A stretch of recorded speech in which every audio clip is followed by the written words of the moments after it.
Hello, friends, and welcome to Borders and Beyond. On 9 September, Israel did unthinkable.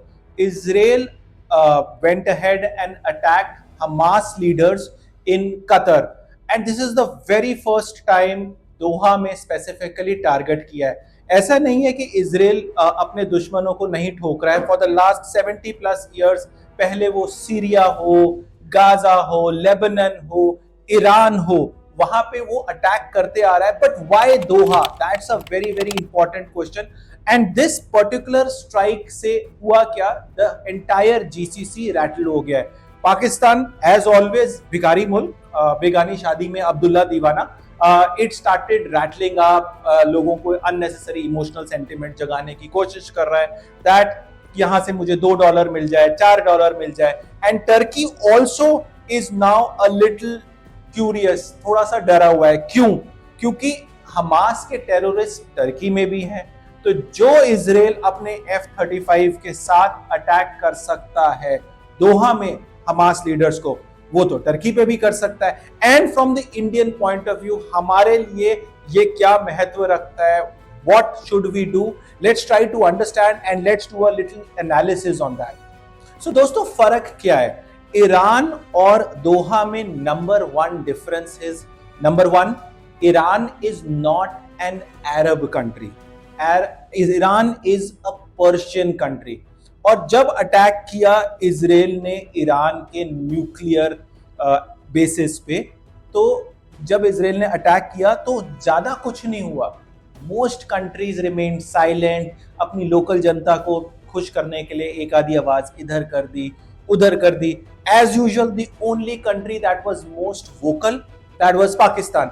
And the reason for that is Iran for a very long time has been using terror proxies like Hamas, Hezbollah, Houthis. तो इस वजह से क्या हुआ? Iran ने बाकी countries के भी जीना हराम किया हुआ था. It was very difficult for them. But with Qatar, it is totally different. Number one reason, it is rich. It is extremely rich country. पैसे की कोई कमी नहीं. It has extreme quantities of oil and gas, and India भी उनसे बहुत ज्यादा export करता है. So दो reasons हो गए. Number one reason, Qatar is Arab country. Number two reason, Qatar के पास पैसा है और तेल है. एंड नंबर थ्री, क्योंकि उसके पास पैसा है, उसके पास एक डिप्लोमेटिक क्लाउड है. They have their own media houses, they have all these reasons, जिसकी वजह से ये आजकल आवाज ज्यादा फैली हुई है. तो जो जीसीसी कंट्रीज की मीटिंग हुई, where Saudi Arabia, Bahrain, Oman, UAE, they were all present and they all said that we should give an armed response. Pakistan country का जो प्राइम मिनिस्टर है Shahbaz Sharif, he went there and he said we must unite against Israel. थोड़ा बहुत Turkey ने भी बोल दिया. But the fundamental difference is, किसी ने भी अटैक करने की इजराइल ने बात नहीं की. उसका दो वजह है. एक वजह यह है कि इन कंट्रीज की आपस में भी बहुत बड़े चैलेंजेस हैं. सऊदी अरेबिया की ईरान से नहीं बनती, सऊदी अरेबिया की किसी और कंट्री से नहीं मिलती. इनके आपस में ही बहुत ज्यादा चैलेंज है, क्योंकि सब लोग चाहते हैं कि सऊदी अरेबिया, जो अपने आप को बिग डैडी समझ रहा है because of Mecca and Medina, वो पोजीशन हमें मिले. टर्की अपनी पुरानी ऑटोमन एम्पायर, खिलाफत की बातें कर रहा है. तो उन्होंने एक कह दिया है कि हम लोगों को एक रिस्पॉन्स देना चाहिए. टर्की ने बोल दिया एक इकोनॉमिक रिस्पॉन्स. सो क्या ये कंट्रीज अटैक कर सकते हैं इजराइल पे? देखो, अगर अकेले करेंगे तो ठोके जाएंगे. इजराइल उनको बहुत अच्छे से, because it's extremely powerful when it comes to military, technology, artificial intelligence, agriculture और एनीथिंग ऑफ दैट सॉर्ट. अकेले कोई नहीं करने वाला अटैक. अगर करेंगे तो मिलके करेंगे. मिलके ये करेंगे नहीं. क्यों? क्योंकि बिकॉज उनकी आपस में नहीं बनती है. Now comes Pakistan. Pakistan, what value does it have? It has nuisance value. And apart from it, amongst the 57 Muslim countries, Pakistan is the only country that has nuclear weapons. But GCC countries को यह भी मालूम है कि पाकिस्तान पे भरोसा नहीं किया जा सकता. कभी वो उसको पैसे फेंको तो वो सऊदी अरेबिया के साइड है. आपको याद होगा इमरान खान जब प्राइम मिनिस्टर था, तो वो और टर्की एंड मलेशिया मिलके एक न्यू इस्लामिक ब्लॉक कर रहे थे. तो as a result of this होना कुछ नहीं है, बट यही टाइम पास चलता रहेगा। पाकिस्तान ने एक प्रपोजल दिया है कि we should be looking at a Muslim NATO. क्यों दिया है? उसके दो फंडामेंटल रीजंस है। The fundamental reason number one is पैसा। भिखारी मुल्क, $2 अरब यहां से मिल जाए, $3 अरब यहां से मिल जाए, इसके पैर दबा के चाइना से कुछ इधर कर दो, चुंगी इधर से कमा लो, अमेरिका से कमा लो। सो ए पाकिस्तान इज थिंकिंग कि जो उसकी भाड़े की मर्सनरी फौज है उसको वो यूज करेगा इन ऑर्डर टू से कि हम आपकी प्रोटेक्शन करेंगे, हमें कुछ पैसे दे दो। तो that becomes reason number one. And the reason number two is India.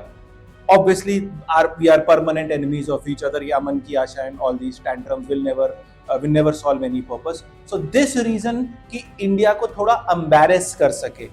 Now अब मैं इसका आपको आंसर्स देता हूं। क्या इंडिया को फर्क पड़ेगा? स्लाइट इरिटेशन होगी, बट हमारी जो इकोनॉमिक माइट है which is at this point of time $4 trillion, और आपको लगेगा मैं ये बार बार क्यों कह रहा हूं कि $4 trillion is not enough. The moment this 4 becomes 8, 10, 15 and above, ये सारे 57 कंट्रीज जो रिमेनिंग है ये पागल नहीं है। There is a reason why they are very big, they are very powerful. उनको मालूम है कि भैया इंडिया से हमें तेल मिलेगा, भिखारी से कुछ नहीं मिलने वाला हमें। सो इंडिया से हमें अपने रिलेशंस इंप्रूव करने हैं।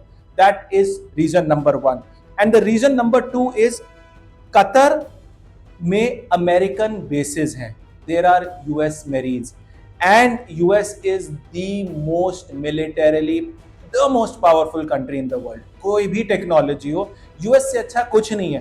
तो when a country which can afford to have the best of technology, US basis already हैं दोहा में। जब आपके पास यूएस की टेक्नोलॉजी अवेलेबल है, आप अफोर्ड कर सकते हैं, बेसिस रख सकते हैं, why will you go head and choose Pakistan? ना मेरी एनालिसिस ये कहती है, me and my research team we feel that Qatar knew that Hamas leaders are going to be targeted. See, in business, in MBA, आपको the most fundamental चीज ये सिखाई जाती है is EBITDA, revenue ऊपर, आपके expenses नीचे। हमास को अब पालना was becoming difficult for Qatar because they were doing nothing that can improve the economic viability of the country. And at this point of time, every company CEO, every country's the top brass, they want कि मेरे country और मेरे company के economic progress हो।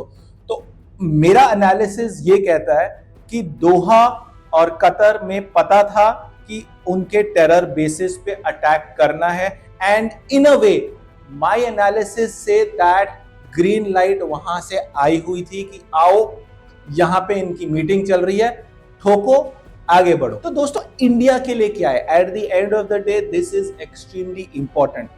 Israel is extremely good friend of hours. They have helped us even when the relations were not there, so we cannot go against them at all. Personally speaking, I am not happy what our government has done United Nations में voting for the two-state solution, but that's a separate matter. But other than that, Qatar is important to us because हम $11 billion worth of oil and gas उनसे लेते हैं। Qatar is our biggest LNG suppliers.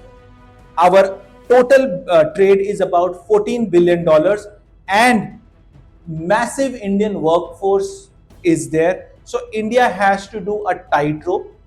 कुछ नहीं करना, क्योंकि ये जो मीटिंग हुई है जीसीसी की, ये जो मुस्लिम नेटो है, उम्मा का चुम्मा है, all of this will not have anything. There is going to be a slight irritation because the MBS and the other leaders, they also know that India is extremely important to us, and simultaneously Abrahamic Accords और वो सारी चीजें हो रहे हैं। Israel is also extremely important for its technology, for its cutting edge healthcare and agriculture based solutions.